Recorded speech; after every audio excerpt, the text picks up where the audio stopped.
இன்றைக்கி நான் ரொம்ப ஈஸியான 1 பார்ட் ஒயிட் குஸ்கா தான் ரெடி பண்ணேன். இதுக்கு கொஞ்சமாக ஆயில் போட்டுட்டு அதில் 2 பிரியாணி இலை, 2 பட்டை, 4 லவங்கம் போட்டுட்டு பெரிய வெங்காயம் சேர்த்துக்கணும். கொஞ்சம் அதிகமாகவே சேர்த்துக்கணும். பெரிய வெங்காயத்தை நீட்டமாக கட் பண்ணி சேர்த்துக்கணும். இது நல்லா கோல்டன் ப்ரௌன் வர அளவுக்கு நல்லா வதக்கி விட்டுட்டு அதில் கொஞ்சம் காரத்துக்காக 4 பச்சை மிளகாய், புதினா இலைலாம் போட்டு அதையும் நல்லா வதக்கி விட்டுக்கணும்.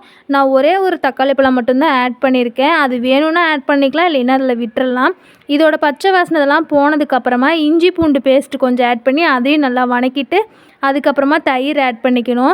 தயிர் ஆட் பண்ணுறப்ப புளிப்பாக இருந்தால் ஓகே, புளிப்பாக இல்லைன்னா ஒரு லெமன் பிழிஞ்சு விட்டுக்கலாம். தேவையான அளவு உப்பு போட்டுட்டு லாஸ்ட்டாக தேங்காய் பழம் ஆட் பண்ணி நல்லா மிக்ஸ் பண்ணி விட்டுட்டு 2 விசில் விட்டால் போதும். சூப்பரான ஒயிட் குஸ்கா ரெடி ஆகிடுச்சு. இதுக்கான டேஸ்ட்டும் ஸ்மெல்லும் சூப்பராகவே வந்திருந்தது. இது செய்கிறதுக்கான டைமும் ரொம்ப கம்மி தான்.